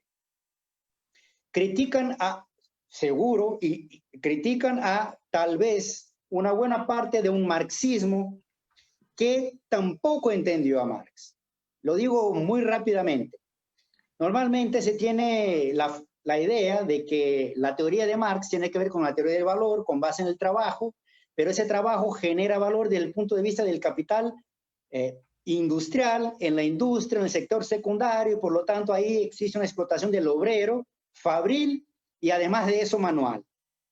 No, el trabajo intelectual no tiene nada que ver con eso. Y de ahí vienen todas las críticas posmodernas, postestructuralistas, todos los post que existen. Eso no es Marx. Puede ser parte del marxismo, pero es un problema del marxismo. Tal vez por eso Marx al final de su vida dijo que Marx no era marxista, puede ser. Lo que Marx, y eso es muy claro, si uno lee, por ejemplo, lo que Marx llama en la sección 1 del tomo 2, Capital Industrial, él lo dice. No estoy diciendo o sea, el capital que sale de D y llega en D', por lo tanto con trabajo productivo que genera plusvalía, no es el criterio del trabajo productivo en Marx, no es dónde se produce, si en el sector primario, secundario, en el terciario de servicios o en cualquier otro, si es un trabajo intelectual, manual. Ese es un criterio ricardiano, no tiene nada que ver con Marx. Sea producida la mercancía que sea, donde sea, incluso en los términos actuales, porque significaba otra cosa en los tiempos de Marx, puede ser inmaterial, si la relación social que está por detrás de eso es una relación de compra y venta de la fuerza de trabajo, que transformará una mercancía y la que será vendida es distinta de la que empezó el proceso, sea material o no, eso yo, Marx, llamo de trabajo productivo, y el capital que eso es capital industrial. Por lo tanto, esa crítica posmoderna o no, que cree que el hecho de que estamos en una sociedad de los servicios y el trabajo intelectual y el trabajo inmaterial, no entendió a Marx. El trabajo productivo y el capital que produce plusvalía en el proceso productivo puede ser en el sector primario, secundario, no es donde se produce, pero las relaciones sociales que están por detrás de eso.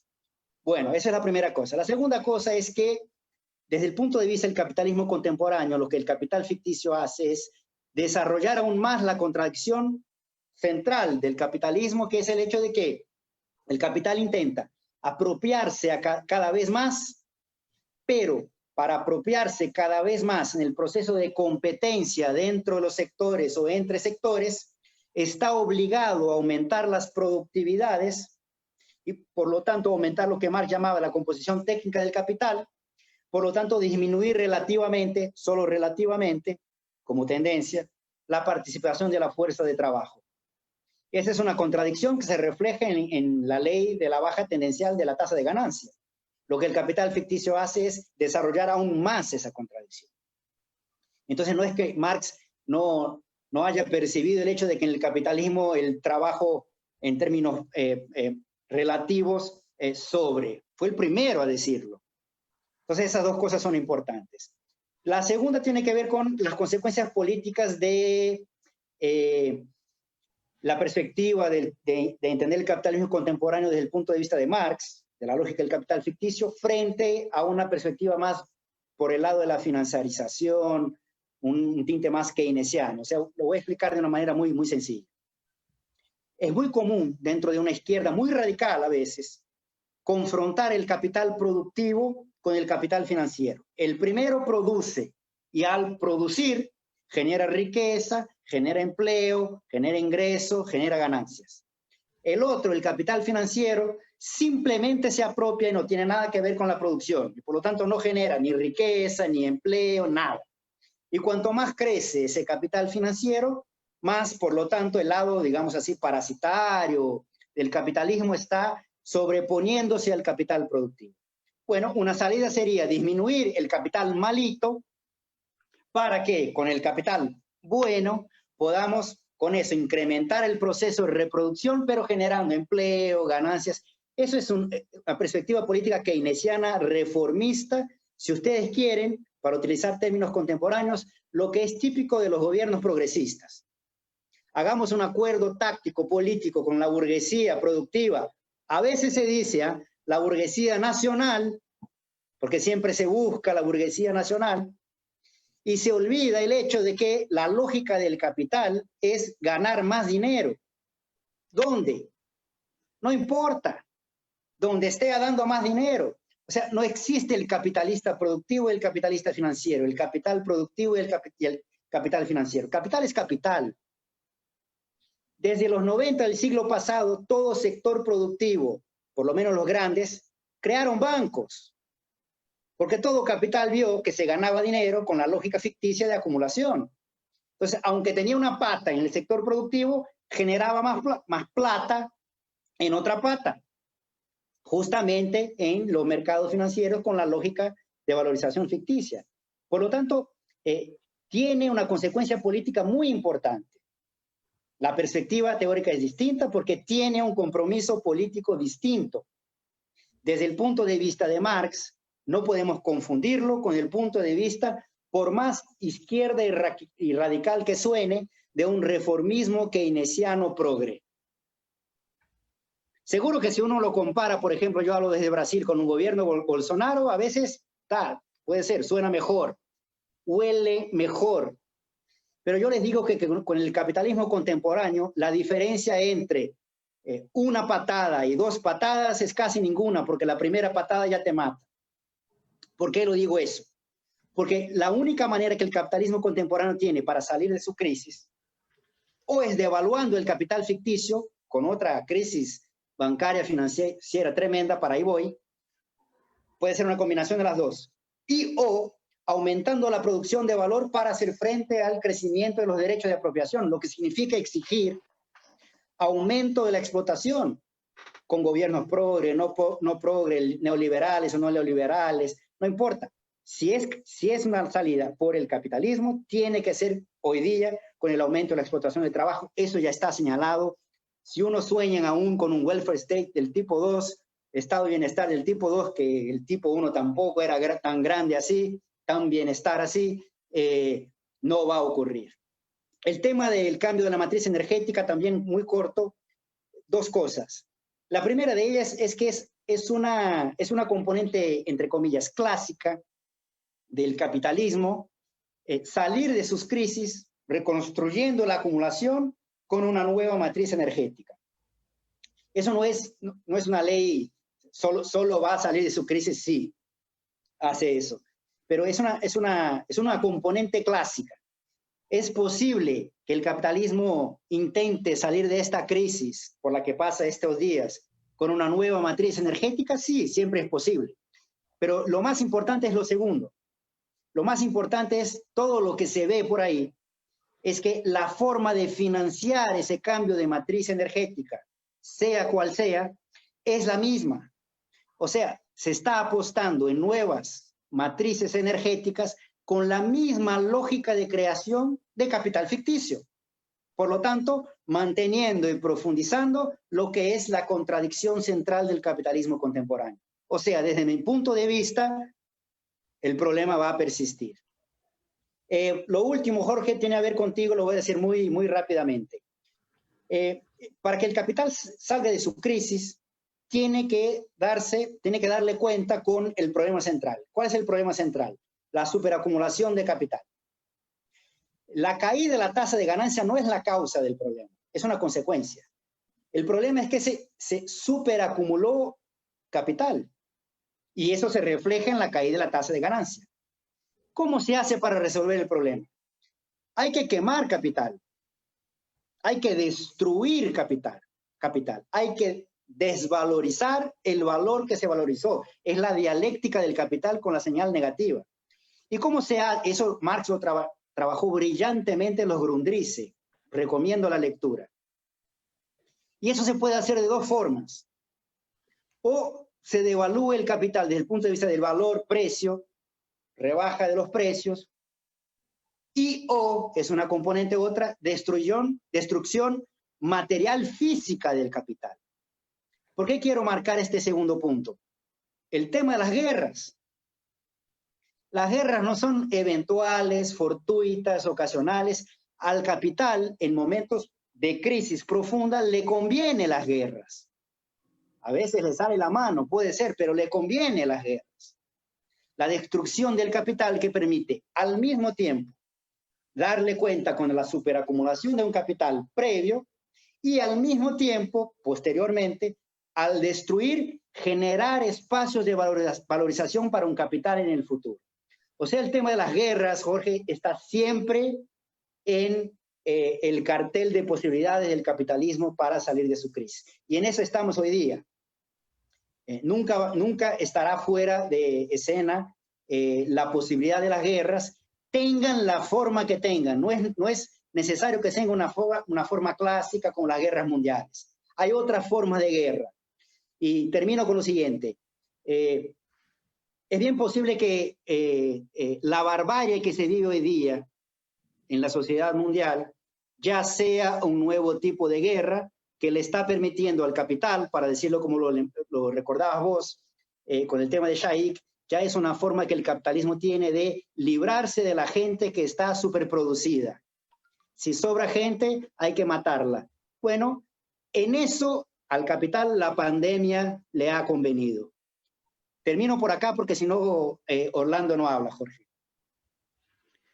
Ok, gracias, Marcelo. Le cedo la palabra entonces a Orlando para que responda, se haga cargo, digamos, de las preguntas, de los interrogantes que se plantearon hace un momento atrás. Orlando. Ahí sí, ¿no? Ahí sí, adelante. Miren, a ver, yo decía que hay que estudiar a Marx en forma profunda, pero también crítica y creadora, ¿sí? Y en mis estudios, digamos, de décadas, ¿sí? Yo he llegado a la conclusión, haciendo análisis estadístico, en fin, de que la globalización de la economía mundial, primero, o sea, tengo un trabajo, ¿sí?, que es una crítica a la interpretación financiera de la crisis del 2008 y nuestra propia interpretación. ¿Sí? En que el tema central es de que se inicia la globalización, ¿sí?, por un proceso previo que las empresas se dieron cuenta de que había una disminución muy grande de la ganancia, masa de ganancia y tasa de ganancia. Y que era necesario, ¿sí?, recomponer esa situación de tasa de ganancia sobre la base de salir en forma masiva al exterior, con grandes inversiones y particularmente, por ejemplo, las de China. Y a través de ese proceso, ¿sí?, se superó las bajas tasas de ganancia. Y nosotros hemos planteado que a partir más o menos de mediados del 85, ¿sí?, hay una recuperación de la masa de ganancia y de la tasa de ganancia. Es decir, ponemos en duda, ¿sí?, la formulación de Marx de la tasa decreciente de las ganancias. Más aún, o sea, pensando así como una tasa decreciente permanente. No, eso no es así. No es así, por lo menos no se da en la realidad del capitalismo funcionando a partir del, no sé, fines de los 80, 90, en fin, ¿no? Y entonces, previo a la crisis del 2008, ¿sí?, la tasa de ganancia, ¿sí?, la tasa de ganancia era tan elevada, ¿sí?, del capital,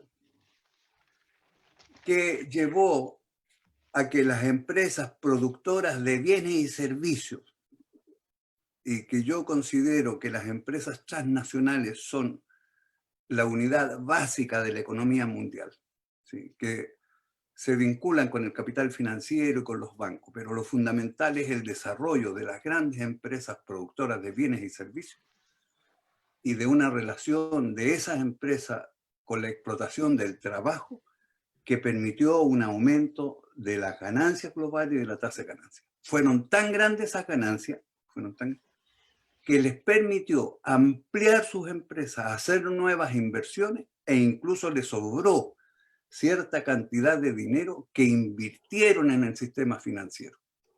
Y hay un momento, o sea, hay incluso documentos del Banco, del Fondo Monetario, que es el que acuña el Fondo Monetario las crisis como crisis financiera, pero también hay documentos de investigadores que son como independientes, que se dan cuenta y dicen, o sea, ¿por qué las ganancias de las empresas han crecido tanto? ¿Sí? Y dice, las empresas, ¿sí?, han pasado de ser de deudoras netas del sistema financiero a ser acreedoras netas. O sea, la cantidad de dinero que las empresas tienen invertido en el sistema financiero es mucho mayor que lo que las empresas le deben al sistema financiero. Entonces, esa es la crítica, ¿sí?, a la interpretación financiera de la crisis, ¿sí?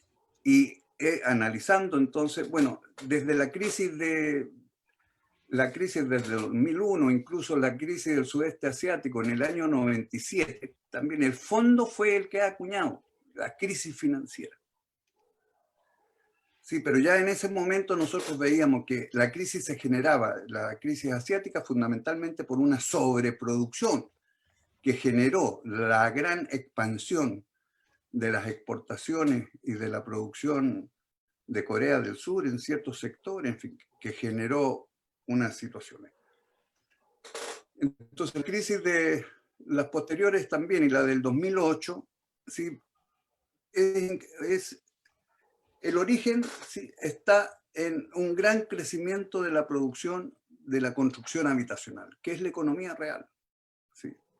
Y en esa economía real, ¿sí?, actúa fundamentalmente el sector de empresas constructoras, ¿sí?, que hacen las casas y los departamentos y que se unen al sistema financiero a través de crear créditos para poder vender, digamos, esas casas sobre la base de crédito de largo plazo.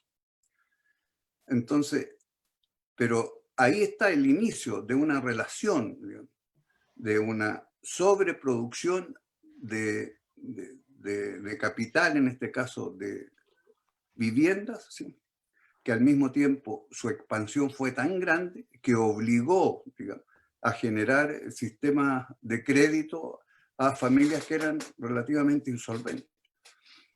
Y se produce, ¿sí?, la crisis como una crisis financiera, ¿sí?, pero esa es la manifestación de la crisis, ¿sí? La realidad está en el proceso de producción general, ¿sí?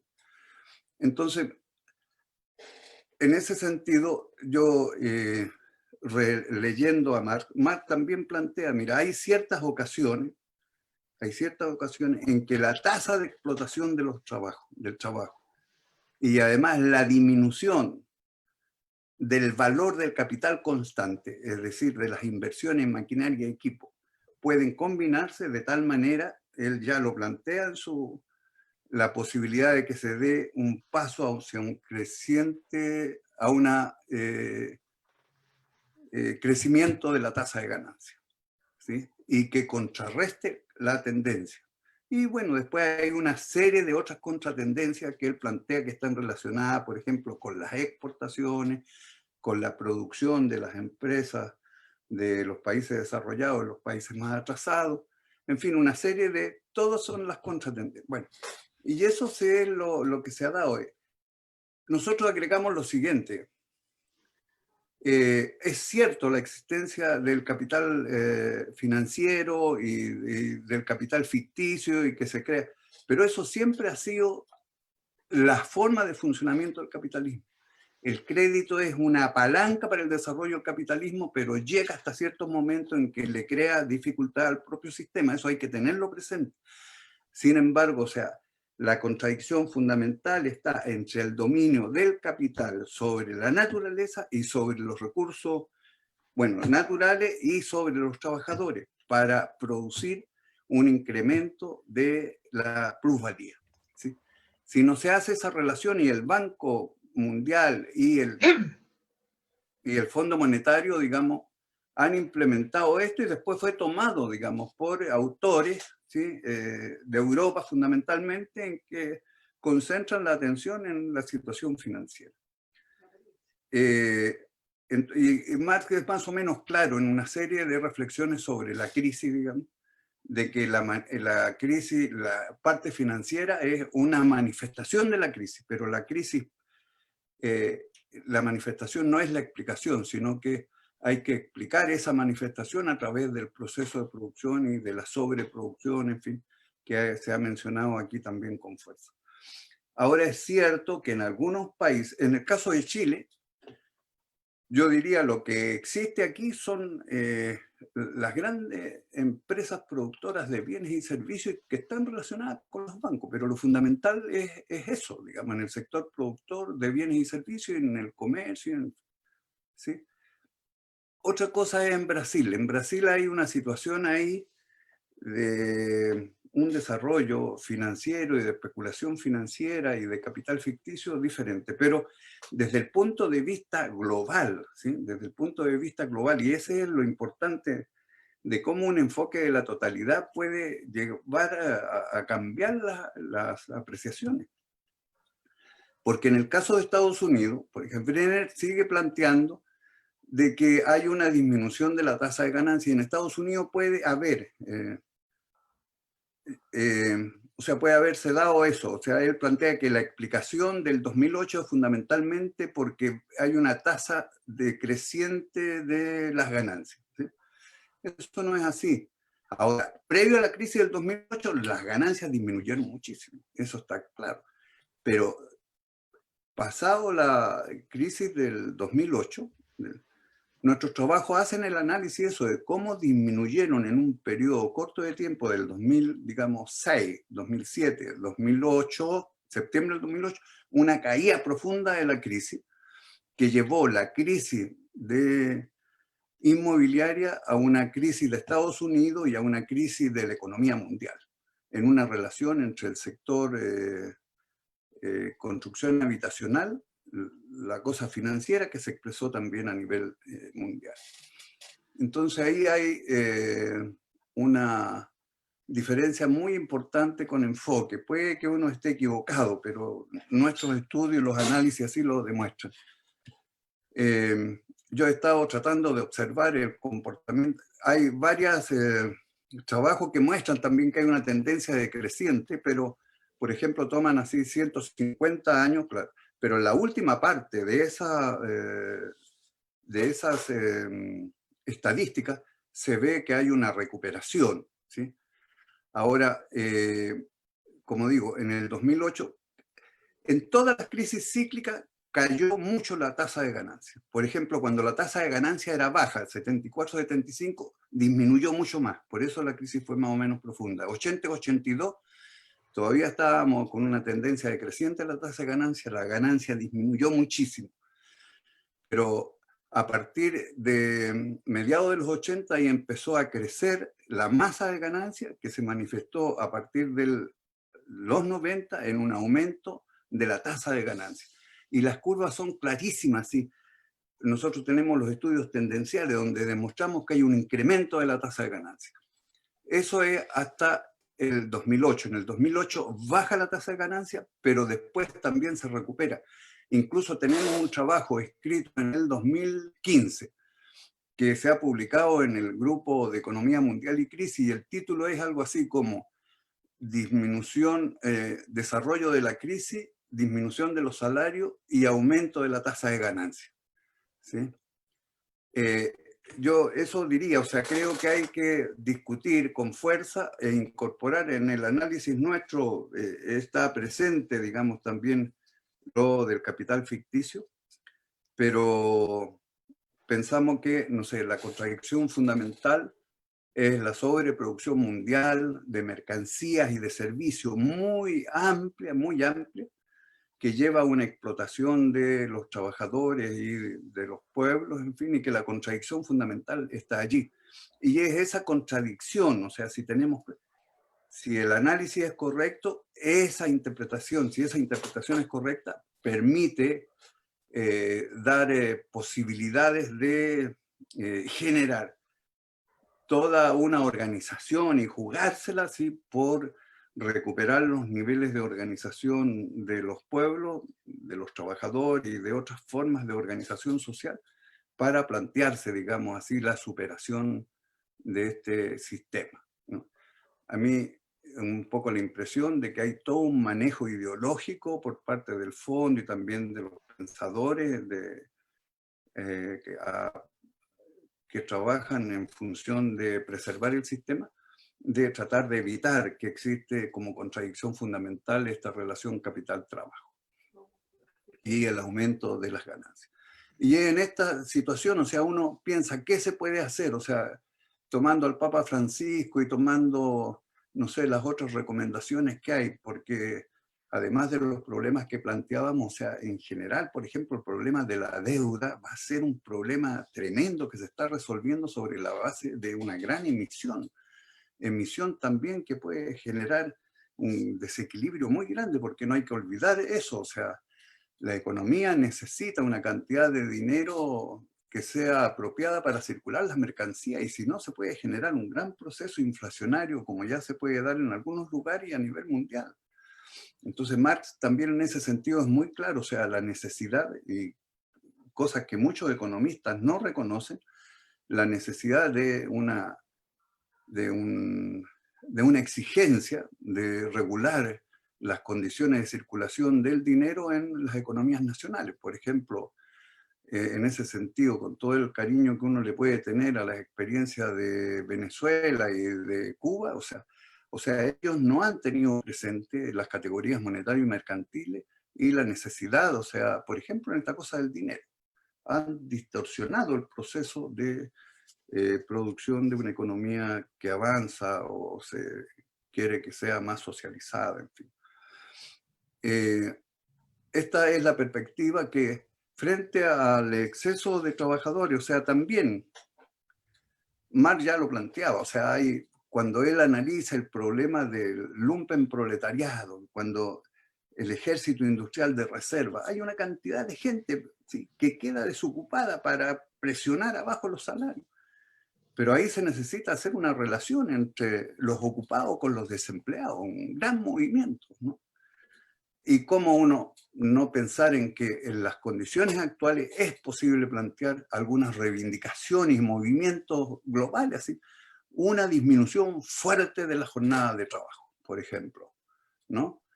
Y así, yo pienso que hay que repensar para hacer un planteamiento un poco parecido a todas las formulaciones que se hizo en la época de Allende y Allende mismo. O sea, él planteaba un socialismo a través de la vía pacífica, respetando a las instituciones, a los individuos y la democracia, en fin. Creo que todo eso se puede replantear en las nuevas condiciones, sobre la base quizás de el socialismo como palabra ha sido muy descalificado, ¿no? Y es difícil de cambiar eso en la mentalidad de la gente, pero una economía altamente, como decía el Papa, ¿no? O sea, solidaria, y por lo tanto muy socializada, ¿sí? Socializada, que dé paso, digamos, a procesos de transformación en las economías nacionales que pudiera manifestarse como un movimiento mundial hacia una nueva humanidad, plantea el Papa, ¿no? Ya muchos pensadores, incluso Teotonio planteaba también hace tiempo la necesidad de pensar en una economía planetaria, democrática, pluralista y, en fin, y socialista, en fin, ¿no? No sé si con eso y por los tiempos también, y afortunadamente acompañó, porque sigue aquí el internet así, que está presente, que se va de vez en cuando. Jorge. Bueno, gracias Orlando. La verdad es que estamos llegando al término del tiempo que teníamos contemplado para el desarrollo de esta actividad, de modo tal que junto con agradecerles a ambos, a Marcelo Carcañolo y a Orlando Caputo, la intervención que han tenido en esta mesa, les puedo dar un par de minutos para que se despidan. Marcelo. Bueno, gracias Jorge, muchas gracias Orlando por compartir el tiempo con nosotros. Hay muchas cuestiones que quedan, eso nos da excusas para hacer otros seminarios el año que viene y el próximo, bueno, estamos siempre en eso. Solo termino con dos cosas que me parecen importantes, una más de contenido y la segunda un chiste, digamos así, una broma. La primera tiene que ver con el hecho de que tal vez algunos estén un poco incomodados con el hecho de que Orlando y yo tengamos visiones, bueno, no iguales, no idénticas, distintas, pero me parece que eso es importante. Incluso dentro del marxismo, es un ejercicio que ya de a tiempos tal vez lo echamos de lado. Hay que ser muy francos en el debate entre nosotros, hay que ser muy francos, hay que ser muy claros, explícitos en nuestras opiniones, para que sepamos exactamente nuestras diferencias y, lo más importante, tengamos muy claro nuestras convergencias. Y desde ahí podamos, de hecho, pelear por algo que nos unifica. Entonces, el pensamiento crítico, la crítica, el debate explícito y sin intereses mayores, de manera muy humilde y franca, tiene que ser un ejercicio constante entre nosotros. Siempre lo hacemos en la presencia de Orlando, y así me parece que avanzamos. Lo segundo tiene que ver que, por lo tanto, estoy de acuerdo con lo principal de Orlando. O sea, en esa trampa que la historia nos colocó del socialismo o barbarie, y el barbarie acá es el sinónimo de capitalismo, estoy de acuerdo contigo, Orlando, que tenemos que pelear por una sociedad más justa, humana, socialista, el término que querramos. Tal vez esté en desacuerdo en una cosa, Orlando. Es bien posible que el Papa no nos acompañe en nuestra pelea final, además porque es argentino y nosotros somos chilenos y tenemos una pelea histórica. Pero afuera el chiste, muchas gracias Jorge, gracias Orlando, y sigamos la lucha. Ojalá acá en Brasil el pueblo pueda a su forma hacer lo mismo que se está haciendo en Chile. O sea, es desde abajo, es desde la protesta social, es desde abajo y pensando críticamente que podemos pensar una posibilidad de transformación. Muchas gracias, hasta la próxima. Muchas gracias Marcelo, un abrazo. Orlando, Sí. Unas últimas palabras para cerrar esta mesa. Sí, igual, ¿no? Qué bueno, y coincidiendo con Marcelo, o sea, nos conocemos, digamos, los trabajos desde hace tiempo, en fin, hay ciertos niveles de discrepancia, hay algunos significativos, pero hay también niveles de convergencia. Y lo fundamental es esta cosa que, bueno, tanto Marcelo como yo, y además también el papá de Marcelo, que fuimos compañeros aquí en Chile, digamos, y también en algunos otros eventos. En fin. Lo importante es que, habiendo trabajado ambos, ¿no? El papá y Marcelo, y mi experiencia ha sido esa también, o sea, nosotros hemos trabajado el neoliberalismo, la obra de Friedman, hemos trabajado la obra de Keynes, hemos trabajado otras interpretaciones, en fin, hemos estudiado a Smith y Ricardo y a Marx, y bueno, y nos hemos convencido, no es una cosa así de la importancia y solidez que tiene la producción teórica de Marx, ¿sí? Y ese es lo importante, digamos. Creo que Marcelo y el seminario está hecho, digamos, para mostrar un interés en estudiar la realidad actual sobre la base de confrontar con las diferentes corrientes teóricas, ¿sí? Y además, o sea, como Marx señalaba, o sea, no se trata solo de analizar la realidad, en este caso del capitalismo, sino de estudiar también las obras que se producen apoyando el capitalismo. Entonces, bueno, esa tradición hay que seguirla y mantenerla, en fin. Y yo quería plantear eso fundamentalmente y no sé, y toda la presentación ha estado en el sentido de teniendo esta formación un poco plural, y es un poco lo que nosotros siempre practicábamos en la docencia, que enseñábamos, digamos, a Friedman, a Keynes y a Marx, ¿sí? Y cuando decíamos que había que estudiar a Friedman, había que ser poco menos que friedmaniano para entender bien lo que quieren decir, y también con Keynes y también con Marx, en fin, y entrar un poco a la crítica posterior. Pero lo fundamental es que nuestros estudios, ¿sí?, de los estudios teóricos y metodológicos, a Marcelo y a su papá, que es también un homenaje, ¿no?, a él, que ya no está con nosotros, bueno, en función de haber estudiado, digamos, en las carreras de economía de América Latina, de Chile y de Brasil, en fin, ¿no?, nos hemos convencido de la importancia de Marx, ¿sí?, y la importancia que tiene traerlo, digamos, para que nos ayude a entender la situación actual y hacerlo, digamos, en forma creadora y crítica también. También quiero agradecer a Jorge Gonzalo Orena. Sus palabras iniciales fueron muy firmes y emotivas, o sea, en general, o sea, yo estoy de acuerdo, o sea, creo que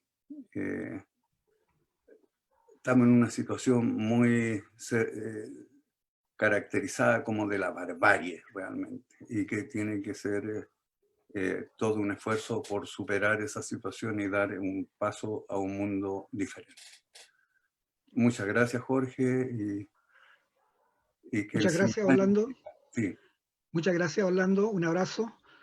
Y a todos quienes han seguido este conversatorio, los dejamos cordialmente invitados a continuar con las actividades que van a desarrollarse en el curso de esta semana en el marco de este seminario.